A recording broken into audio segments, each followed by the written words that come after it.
Hello history students. कल हमने महाराणा सांगा topic start किया था। आज हम महाराणा सांगा का ही एक युद्ध ले रहे हैं, खानवा का युद्ध, जो कि बहुत प्रसिद्ध युद्ध है।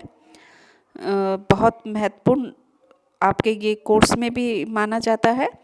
तो आज हम कर रहे हैं खानवा का युद्ध। पानीपत के बाद बाबर द्वारा भारत में लड़े गए युद्धों में सबसे महत्वपूर्ण वो कौन सा युद्ध माना जाता है? खानवा का युद्ध। जहां पानीपत के युद्ध ने बाबर को दिल्ली और आगरा का शासक बना दिया था, वहीं खानवा का युद्ध ने बाबर के प्रबलतम शत्रु राणा सांगा का अंत कर बाबर की विजय को एक स्थायित्व प्रदान किया।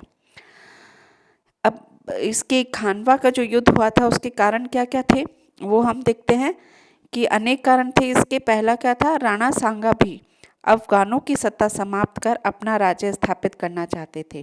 उसने अपने शक्ति बहुत बढ़ा ली थी। उसके राज्य की सीमा आगरा के निकट तक पहुंच गई थी। बाबर को उसे किसी भी समय खतरा उत्पन्न बाबर को उससे किसी भी समय खतरा उत्पन्न हो सकता था।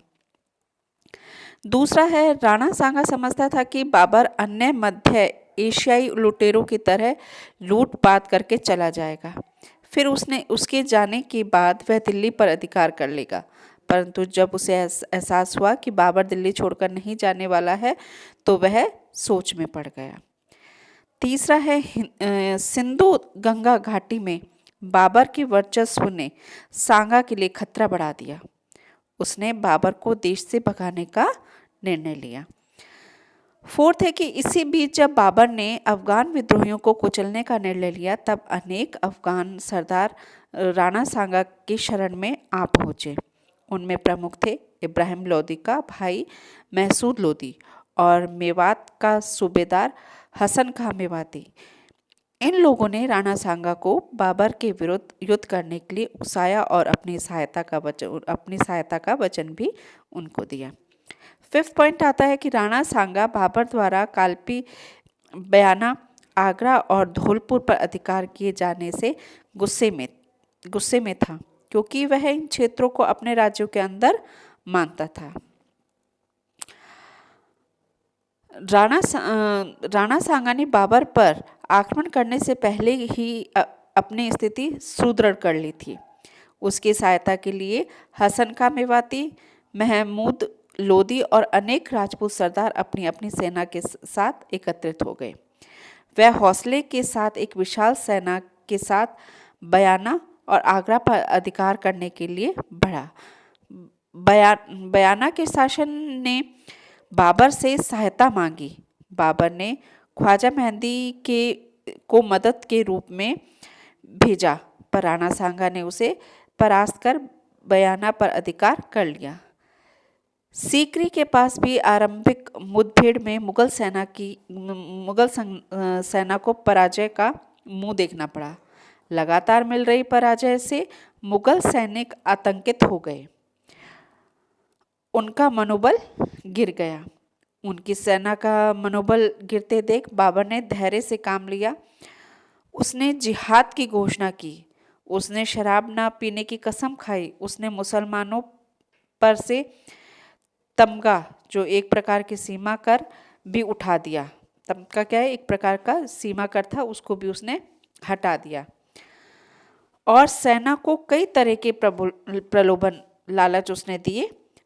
उसने अपने अपने सैनिकों से निष्ठापूर्वक युद्ध करने और प्रतिष्ठा की सुरक्षा करने का वचन दिया।